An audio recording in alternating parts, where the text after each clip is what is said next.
What is going on, everybody? We are talking Mattalk Season 5.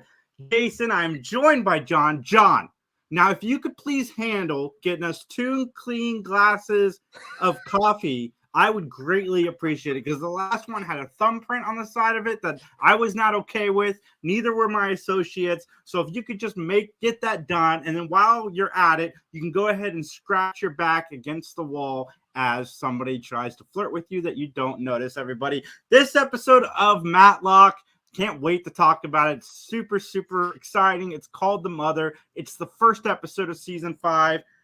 I just got done watching Ghostbusters Frozen Empire. I'm a little bit on a high. So, John, how are you? I'm doing well, but first of all, you're on a natural high, correct? I am on, of course. Absolutely. That's the only one to be on, guys. It's the only drug you need. You just need great Ghostbuster action. That's the only drug you need, man. It has been a long week in my personal life, but I'm just glad that I can take an hour to be with you. And we went to Indiana yesterday, man, and that was a fun panel. And we had a line. People waiting for us to get into the panel. Yeah. I'm not going to say how many people were in the line, but we had a line, and it was fantastic. You know what? Wow. That's awesome, dude. That's awesome. You took the very first note I have down here, and I can cross it off. It says, ask about Indiana. So Indiana was good then. It was, man. It was really good. It was a lot of fun. I think we all needed that little getaway. But it was fun. I got to spend some time with the girlfriend. We went out the night before. We stayed in a hotel. You'd have been proud of me, John. $80 for a 3.5-star hotel. Dude, all the other hotels there were like $400 or $500. So when all the way up to the point when we got to our room, I was waiting for the other shoe to drop. There was no other shoe. It was fantastic experience. Okay. Great time. What was the hotel? It was not Crown Royal, something Crown. Something Crown. Crown Point? Crown Plaza, maybe. Okay. I hope it was Crown Royal. That would be awesome. Like the giant, the outside of the hotel looks like a giant purple velvet bag. That's what I kept calling it. I'm like, that's not right. That's the alcohol. Like, what am I thinking of? So was this, where was this convention at? Was it in the convention center or was it out at one of the hotels, like out by the airport? Because there was a bunch of conference. The convention center. You went to one of these with us. That was one of the first times you and I asked a waitress if she had heard of Mattalk. Was that convention? Indiana? No, that was at Pittsburgh. Was that Pittsburgh? You never went to Indiana with us? I've never gone to Indianapolis with you guys. Wow, then the restaurant I pointed to my girlfriend and said, that's a good place. We went there with John. I apparently never went there with John. So see, these convention centers, after a while, they all start to look the same. I mean, what can you do?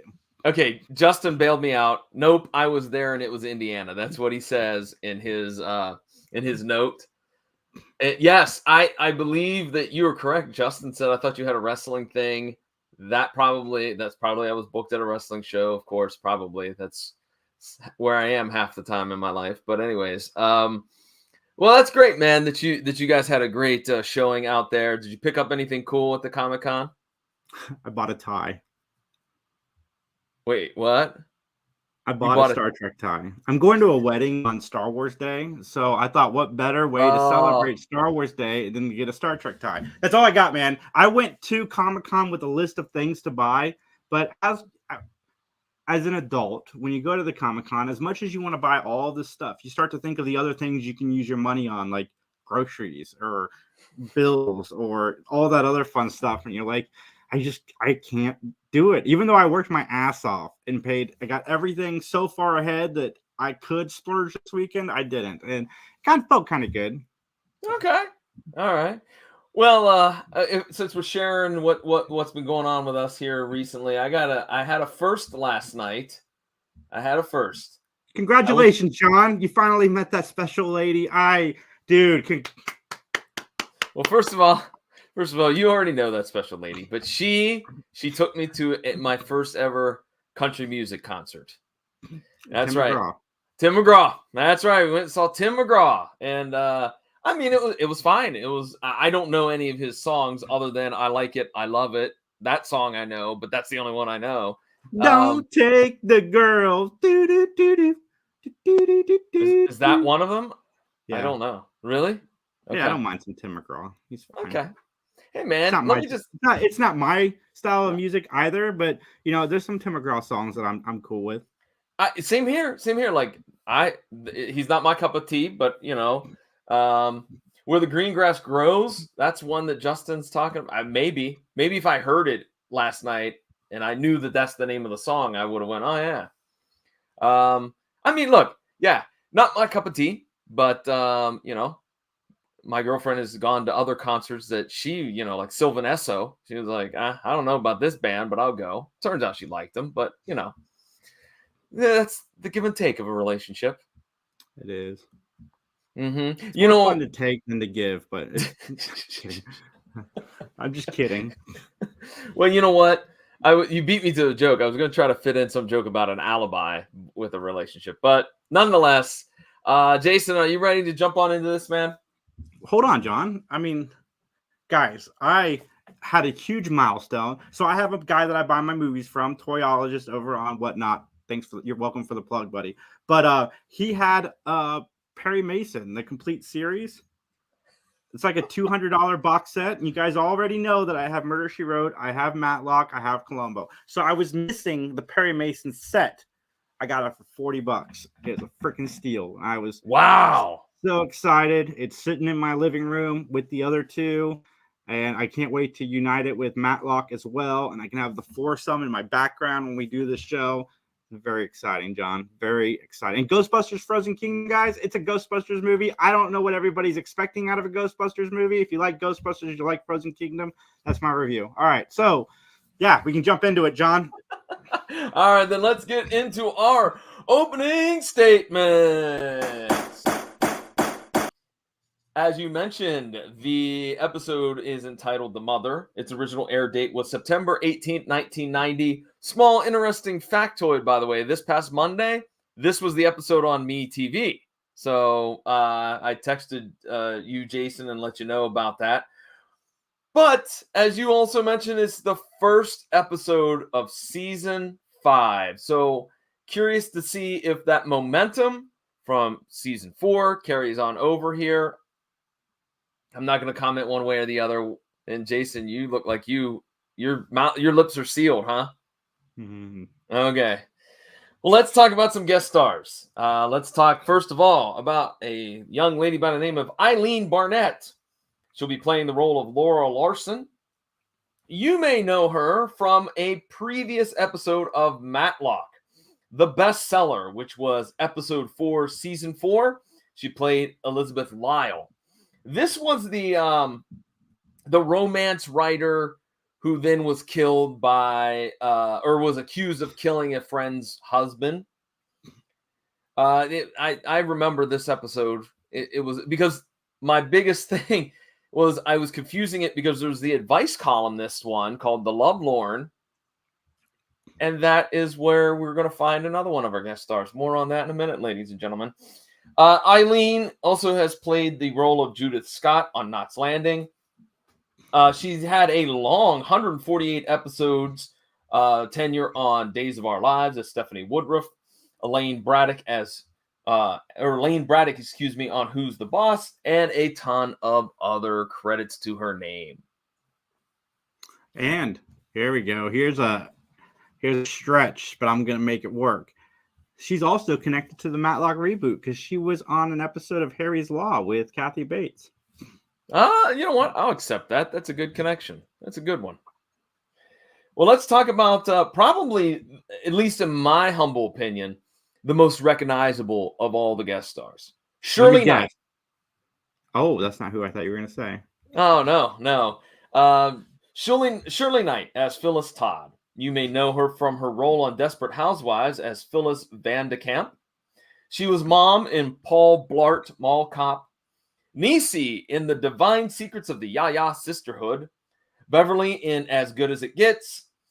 Katie Quirk on Spencer for Hire, and over 100 more credits to her name. Who do you think I was going to say, by the way? Philip Baker Hall, because I recognized him more so than the other. Oh, he is not on the list. I'm gonna let you prepare to tell me and defend why I should have put him on the list. All right. While you All do right. that, I'll run down our last couple. Our next. I got it. I'm already ready to go, man. I just said Okay. his Let's name. go. Let's go. Philip Baker Hall. He is in Modern Family. He's been on Curb Your Enthusiasm, a show called The Loop. He was in The Shaggy Dog with Tim Allen, The Sum of All Fears. This guy has been in like so many things. He's the Larry Hankin of movies. He was also in Seinfeld, Rush Hour. He played the captain, LA Doctors, Mattalk, Air Force One, Third Time Rock out. from the Sun. Time out. What's his name again? Hardball. What's his name again? His name is Philip Baker Hall. He was in an episode of Murder, She Wrote. Ghostbusters 2, he played the police commissioner. And the list just goes on and on and on. This guy's been in everything. Okay. Yeah. You know what? I agree with you. I should have put him on the list. He's got a very lengthy resume. I apologize, Mr. Hall, if you're still with us, that is. He is still with us. Okay, good. I apologize, Mr. Hall. My humble apologies. John knows not what he does, Mr. Hall. It's okay. What can I say? Guilty as charged. Our next guest star is Beth Toussaint, I believe is how it's pronounced, as Andrea Todd. You may know her as Hope Adam Wilson on The Young and the Restless, a female caller, a voiceover credit in Scream 3, Yashara Yar on Star Trek The Next Generation, Anna Sheridan on Babylon 5, and she also played Linda Hamilton in the Linda Hamilton story. Okay, so she did play Linda Hamilton, because that's who I thought it was. No. I made that up. That's me. I'm just joshing. She looks an awful lot like her, though. I thought that's who that was. I Googled her, and I'm like, I'm surprised you chose her over Philip, because I Googled her, and I'm like, oh, she's not in anything. Like, why does she look so familiar? And then it clicked a little bit later that, oh, she looks like Linda Hamilton. She looks like a very young Linda Hamilton. Yes, that was a joke, ladies and gentlemen. There's no Linda Hamilton story. I made that up I was just joshing. Anyways, all right. Our last guest star is James O'Sullivan, who will be playing the role of Frank Larson. Here you go. We know him from a previous episode of Matlock, The Lovelorn, where the advice columnist is murdered. And they had the whole typewriter shtick. That was the final clue. I believe that is from season 2, episode 19. And what a douche canoe this character was. Wow, you're bringing out the heavy artillery with your adjectives tonight. You really didn't like this guy. I did not, man. And this is another one that I can't believe got over Philip. He was on Cop Rock. Yeah, yes, he was. I want to go back and watch Cop Rock because I want to know if it's as bad as everybody says it is. I've seen clips. It's pretty bad, John. Yeah, well. Anyways, he was also Charles in Children of the Corn 3. That should be right up your alley. It's a horror movie. And he was in Chachi in Charge. Yes, he was also the governor on Arliss and a TV newsman in Fear and Loathing in Las Vegas. All right, Jason, that's all our guest stars. So it's time for me to ask you that question that I have to ask you every. We should get the Linda Hamilton look-alike. We should absolutely interview her. Sure, I would absolutely thoroughly enjoy that. I'll reach out. Okay, I'll let you work your magic. All right, with that then, Jason, I need you to give me your opinion, solely your opinion, and only your opinion. So help you. I'm still waiting on the coffee, but I will take the opinion. I'll give my opinion. I mean, I'm not going to take your opinion. I'm going to give mine. Yeah, don't take mine because you may not like mine and you'll take it and then you'll be stuck with it. There's no trade backs, by the way, if you take my opinion. I do want to note, guys, and this is not at all a spoiler for how I feel about this episode, but they're all three of them are in the episode. Yes. That's a big weight lifted off your shoulder, right? It makes me happy. It makes you happy. I mean, maybe it makes me happy. We'll find All out. right, with that, it's time to testify.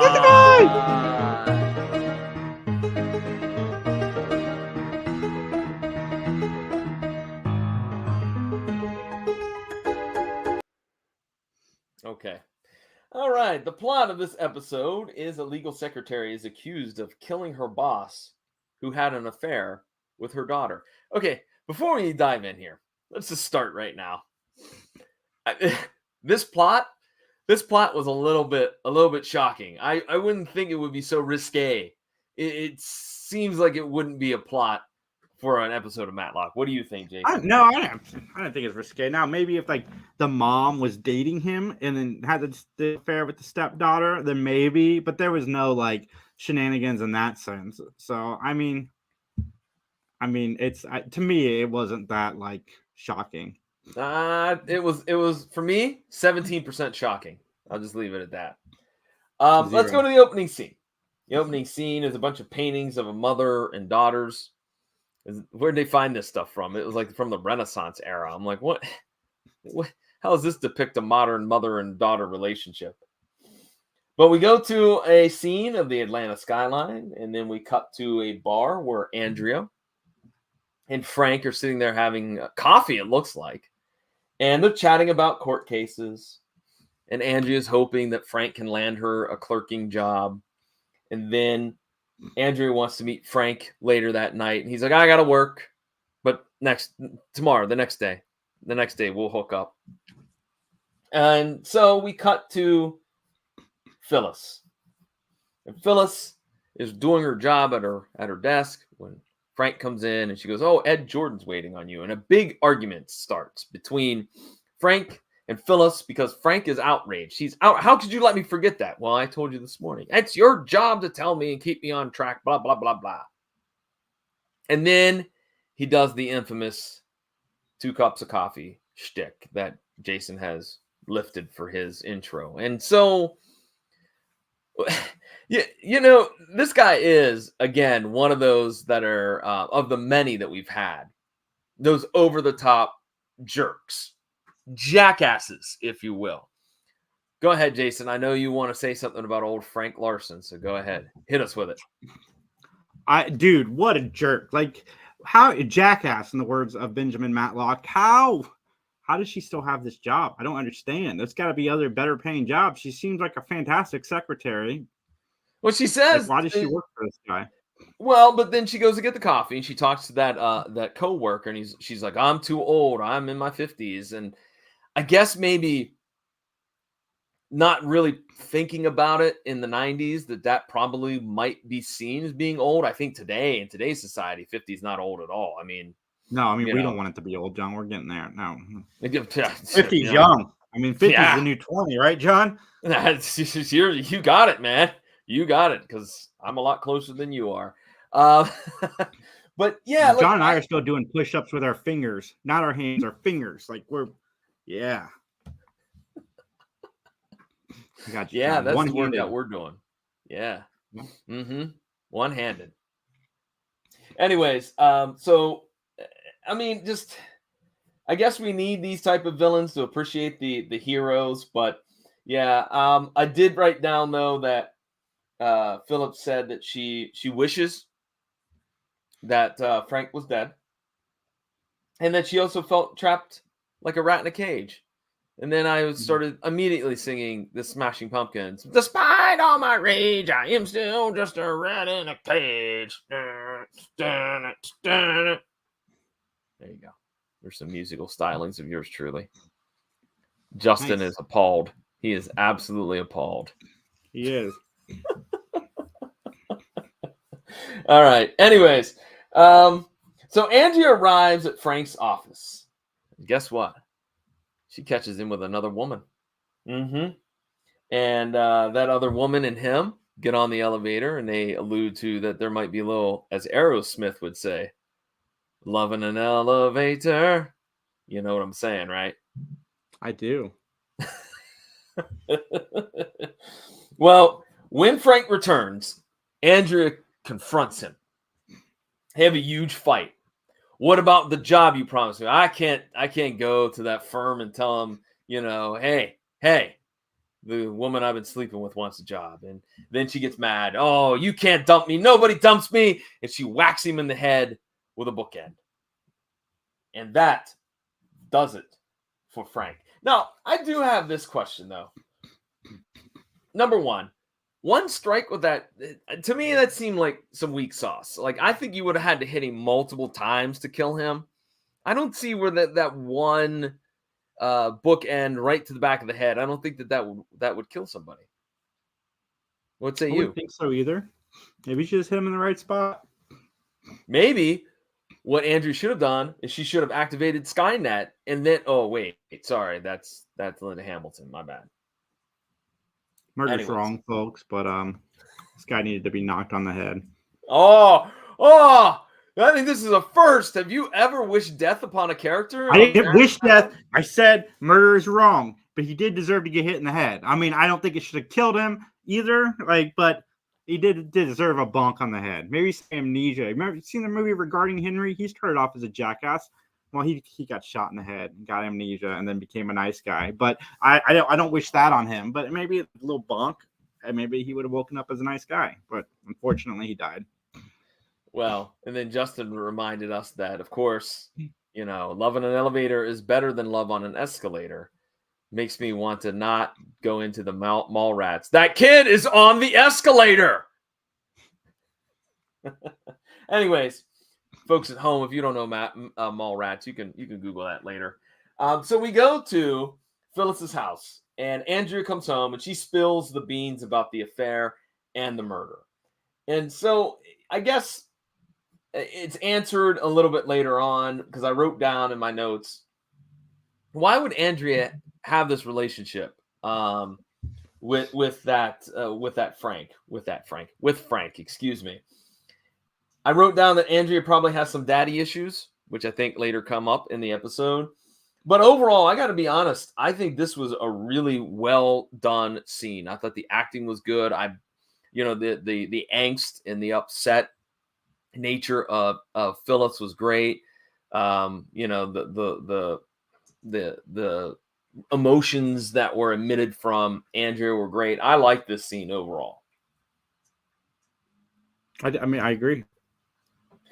Well, Phillips decides that she is going to go clean up the crime scene after Andrea and her, kind of create this alibi for her. She was at home studying, ordered a pizza, blah, blah, blah, blah. So we cut to police headquarters where Phyllis is meeting with Ben, and they're just running down the facts of the case. And, Phyllis admitted she was there in the office because of the spat that they had earlier in the day. She wanted to apologize. When she got there was somebody already in Frank's office. They were arguing. They were talking. And she left. Then she came back a little while later, and that's when she finds Frank dead. And she's freaked out. She leaves. So Ben decides to take the case. And so he goes to Frank's office. And this is where we find out from Detective Bob Brooks that the bookend is MIA. That there's only one. There should be two. Now, this I felt to be irresponsible on Ben Mattalk's behavior. Did you catch him taking a finger, an ungloved finger, and running it in the blood of Frank Larson's that is on the desk? I missed that. And I watched this episode twice. And because I watched it on Monday and then I watched it again today just to make sure I didn't miss anything or forget anything. But no, I got to watch the third time apparently because I missed that. I mean, they do ungloved stuff in the crime scenes all the time in 80s and 90s television. But I was like, what are you doing, man? What are you doing? Can't believe you. Well, then we cut to a scene after Bob Brooks tells Ben he's got to get all of his evidence because the wife of Frank wants the office cleared out. And so we go to a scene where Ben is arriving at the house, the home of Mr. and Mrs. Larson. And here she's got movers. She's moving all the stuff out. And we find out she was having affairs. He was having an affair. It was like marriage just to be married, I guess, or for some business purpose or whatnot. And there are people out there, man, these are not those people, but there are people out there that they love their spouses, but yet they still have a deal where they can do stuff on the side. That's crazy to me. Mm-hmm. Anyway, I believe that's referred to as an open marriage, by the way. Mm-hmm. Mm-hmm. So we get a little bit of juvenile Ben, by the way. Did you catch when he was like, Are these affairs business or personal? He got a little giggly. Yeah, he's very curious about the life of somebody that's had an affair.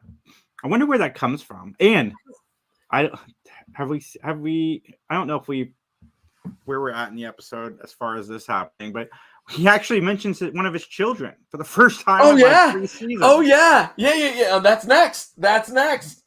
So Frank's wife, her alibi is she was playing tennis and actually had dinner, and it checks out actually, because in the next scene Conrad shows up at the office to tell Michelle it checks out.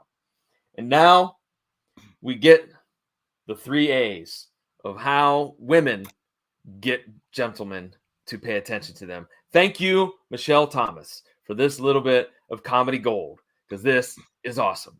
I shall refer to this as the bet, ladies and gentlemen. So basically, Conrad bets Michelle that she could do all her flirtiness and Ben will never notice. He'll never know. He's oblivious to it all. That he'll shine his shoes and scratch his back against the wall. He's oblivious to it all. First off, I'd like to say this is clearly stuff you could not get away with in 2024, because this seems like this type of a bet, these types of behavior would get you right in HR like that. Yeah. So, yeah. So, basically, $50, which, by the way, if you're curious, because I looked it up, $50 in 1990 is the equivalent of $115 today. So for $50, the bet is on that Michelle thinks she can make Ben crack. Conrad's like, ain't no way. Ain't no way. What did you think about the bet, Jason? It's silly fun. As long as Michelle's okay with it, which she is, it plays out pretty funny, I think, in this episode. Whoever came up with this idea was pretty smart, by the way. I do got to give you, I don't know which one of the writers came up with this idea, but this was a pretty good idea, I got to say. So Ben goes to meet Phyllis to talk to her real quick about, that it might be a ex-lover that may have caused the death of Frank. And Phyllis introduces Andrea to Ben, and this is where Ben talks about his daughter in Philadelphia, who is a lawyer. First time in a while we've heard about the kids. And Ben is going to go check the phone logs because he thinks, again, he's got this theory about the lovers calling in to the office. I felt that Andrea did not do a very good job here with her alibi. In fact, I would say that this might have been a little bit of showing your cards, if you will, if you were Andrea. What do you think? Yeah. All right. We're moving on to the first instance of the bet. Ben is shining his shoes while Michelle comes over with her perfume that she had just sprayed on. She comes over, and they talk, and she's leaning very close to him. And what does Ben do? Ben. Something smells in here. I'm sure that's exactly what any woman wants to be told, is that their perfume makes them smell. Yeah, not a smooth move is all I'm saying. No, and then he even goes further as to saying, oh, I know what it is. The exterminator was here yesterday. Oh, good gosh, man. Oh, good gosh. So our next scene is that Conrad and Ben check out Frank's Love Nest, and they find takeout bags from DiMattio's restaurant. So they go to DiMattio's, and the bartender there is like, oh, yeah, Frank's in here all the time. He's got some new blonde that's in here with him. I didn't know that he would like this type of woman because she's in law school. She's smart, blah, blah, blah. And so Ben and Conrad set up Andrea to be positively ID'd at a restaurant by the bartender. And the bartender said, of course, yep, that's the blonde I've been seeing on the arm of Frank. And, I did skip this real quick. Ben gives her a copy of Black's Law Dictionary. I wonder if that's a real thing. Maybe. I don't know. But we have a comment in the comments section. Justin, if you want to pull it up on the screen, it's my buddy from Whatnot Digital Express Media. Dude, thank you so much for jumping in. I appreciate your support. Thanks, man. Much. Talking Mattalk. If you got a grandmother, please recommend the show to her. Or grandfather. We don't want to exclude genders now. Come on. Or you know anybody who works in nursing homes, please pass this tape around. John and I would like to get more exposure. That's right. We got free pudding to anybody that's listening that would like some. Pudding. Wait. I think we have yet to talk about the culinary desires of one Ben Mattalk for this episode. You wait. All right. So Ms. Hawkins is cleaning Ben's home, and this is where bet number 2 falls into play. Well done, sir.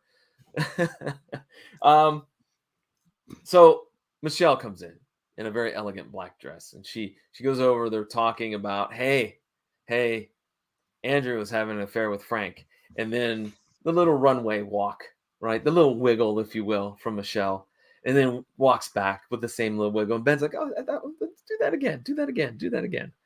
And then he quotes something that's so ridiculous.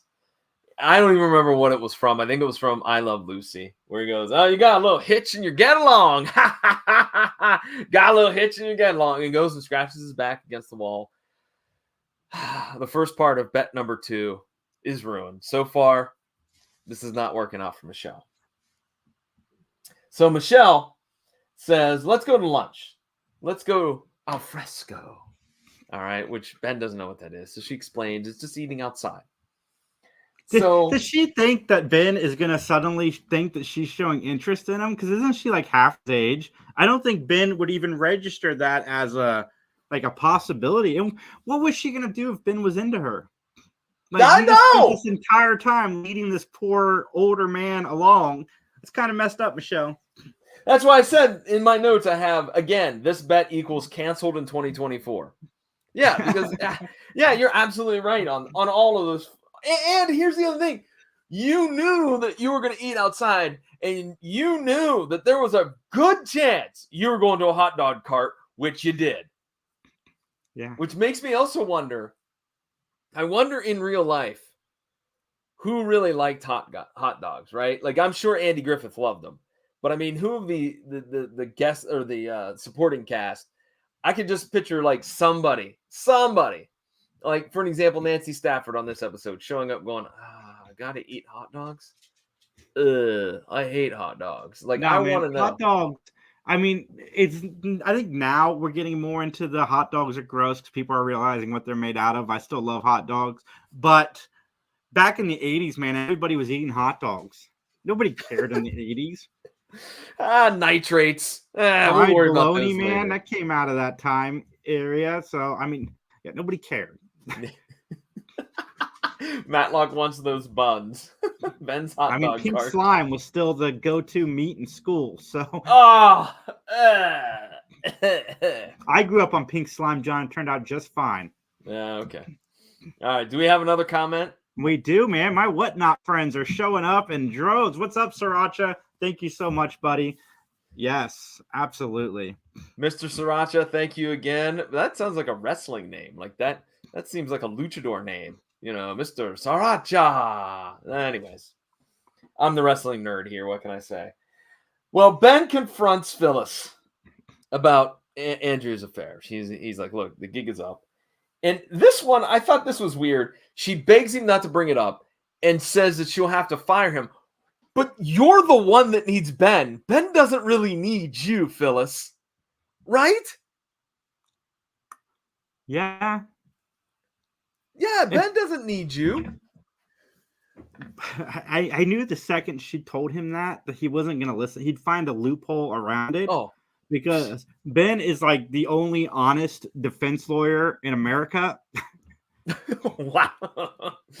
The opinions of Jason Taylor and solely Jason Taylor do not reflect John Orlando. Like, most of them are going to represent their client the way their client wants to be represented. They're not going to go against their client. If their client wishes to not explore this, they're not going to explore it.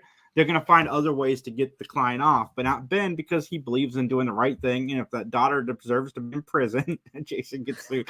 Hey, you could try. That's all I'm saying. You can try. You'll get a couple Blu-rays from me, some nice DVDs, maybe. You know, they're eyeing that Perry Mason disc set. You know that. Maybe. Maybe. My Columbo set. You can't have that. That's all I'm saying. All right. Well, we go to the courtroom where Julie is questioning a witness. And basically it's that lady that witnessed the argument from the office the other day. And then basically Ben and Andrea, they discuss her affair with Frank. And they're discussing it out in the hallway when Michelle walks up and goes, "Hey, Ben, I need to talk to you." Julie thinks that she's found the evidence, like she wants the evidence, and we think we might be able to get it. And plus, Ben is dating Julie. Like, you think flirting with Ben is going to work? He's been kind of dating Julie since season 2, and he hasn't pulled the trigger on that. So, where do you think Ben is just going to suddenly shift to Michelle? I don't get it. Oh, we have really deconstructed this plot, haven't we? We certainly have. All right. Well, here we go. Let's get all. You know what this episode is missing? You know what this is missing, Jason? This is missing a little Mission Impossible theme. You know, a little Ethan Hawke. All right, that's what we're missing. That's what we're missing here, because we cut to a scene where Andrea pulls up to an alley, starts going through the dumpsters looking for the other bookend that supposedly is being sought after by Detective Bob Brooks. All right. So this homeless woman comes up and is like, "Oh, I got it right here. You want it, $50, right?" In which Andrew's already paid her $20 just to find this thing, or supposedly find this thing. So what do we know? Money is exchanged hands. Andrea leaves. And the homeless woman was Michelle Thomas in disguise. Oh, good. I like that. That was a good little sting operation. Here's my thing. I swore like it was Ms. Hawkins, because they mentioned Ms. Hawkins. She was in the episode earlier, and she's an older woman, and I thought, oh, it's Ms. Hawkins doing some double duty, And no, it's with the fake nose and the wig and the whole 9 yards. It was super spy time, I guess. Have we seen Miss Hawkins before? Have we known that Ben's had a housekeeper this whole time? Yeah, she's been in at least 2 episodes in the last couple. She's not a constant recurring character. Okay, I don't remember seeing her once. Yeah. All right. So the bookend, by the way, that was purchased by Andrea was basically. Oh, okay. Sorry. Basically it's a duplicate, so it's not the original one. So sorry, folks. We just got a note from Justin for some glitches, if you will. So let's go back to the courtroom. We're in the hallway. Andrea and Ben they exchange some information and try to get prepped for her testimony. Ben reveals that the jury might not find her mother to be innocent. And then Ben pitches the job angle to the affair. All of this, I think, is just to rattle Andrea. I think all of this was just in that aspect, just to get her off kilter. Andrea's on the stand. She talks about the arguments that Phyllis and Frank had. She gives her alibi, but she states that she ate on campus, which is, oh no, that's a fumble. That's a fumble, Andrea. Because that's not what you said. You said originally you had pizza. And the pizza delivery guy, by the way, is in the courtroom. He can't identify Andrea, nor can she identify him. Uh-oh. So Phillips just erupts in I did it, I'm guilty, I did it, blah, blah, blah, blah, blah. And Ben tries to get her to stop. She tries to get Ben to stop. But Ben continues to unravel Andrea's alibi, and there's chaos. There's chaos in the courtroom. Chaos, I say, chaos. And then what we do is that, let's see, there we go. Phillips claims that she is guilty. And finally, finally, after Phyllis admits to it, Andrea cracks and gives it all up. What do you think, Jason?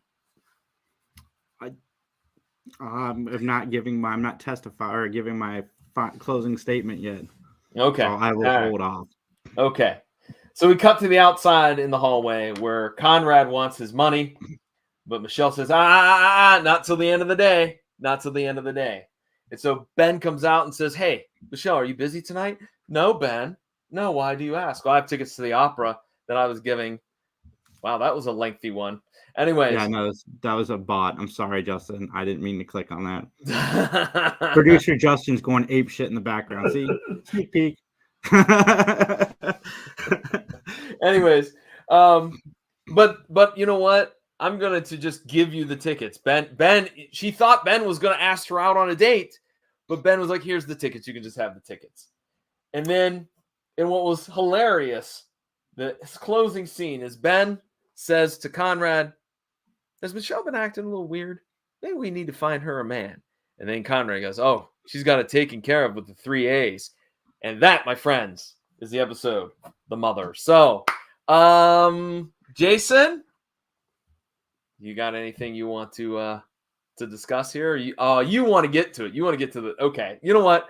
I can't, he's holding it in. I got to, ladies and gentlemen, I got to say, let's get to our closing statements.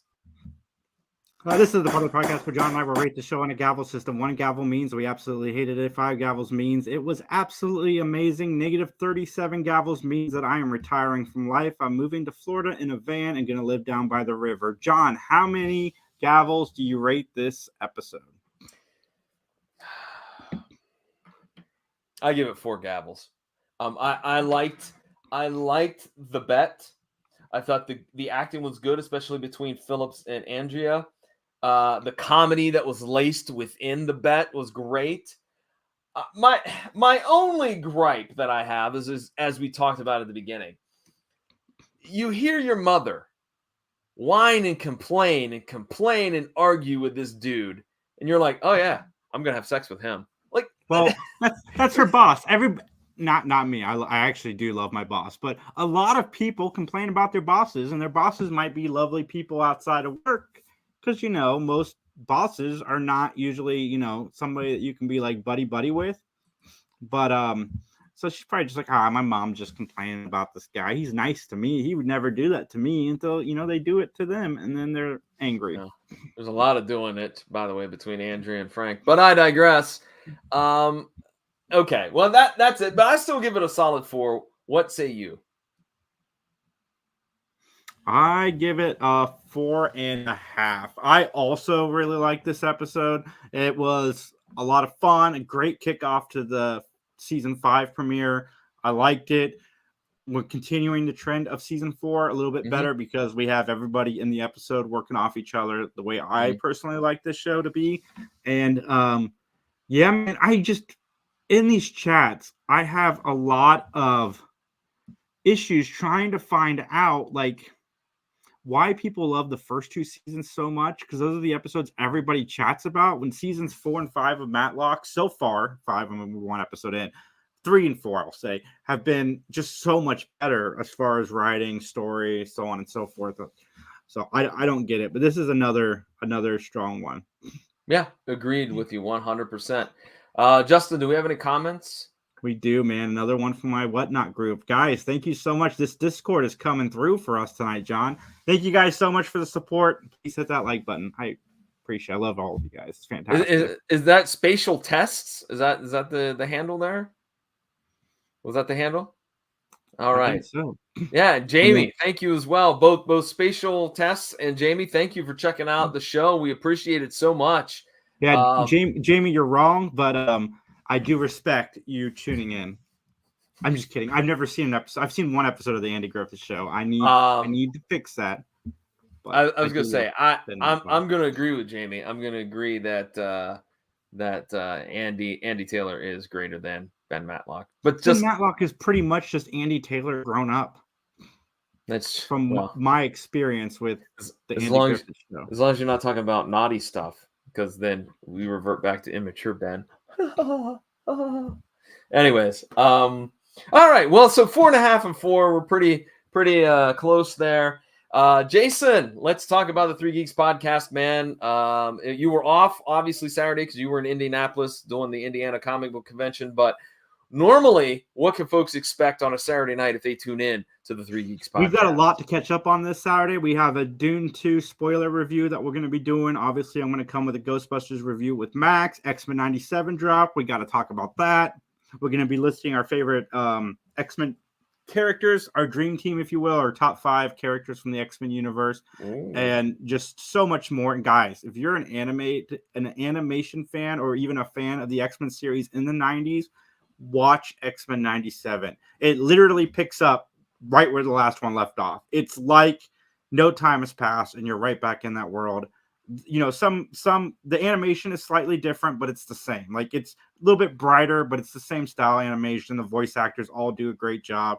But we're gonna be talking about that this Saturday at 7 p.m. live.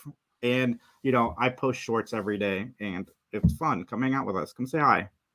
There you go.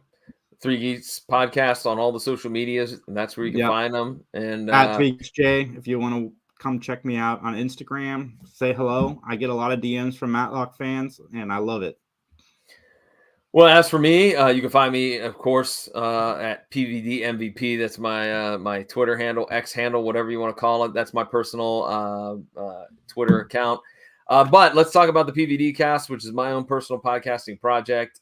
This week, I have Gerald Glassford on as a guest. He is a talented podcaster out of Las Vegas. He and I sit down. We're great wrestling pals. We sit down and we talk about our favorite wrestling matches of all time. There's some from all different eras featuring all different superstars. We even justify why we like them so much. So check it out at pvdcast.com or wherever you find great podcasts. All right, Jason, with that, should we head on out here before we get yelled at because we haven't delivered that coffee? Two mugs.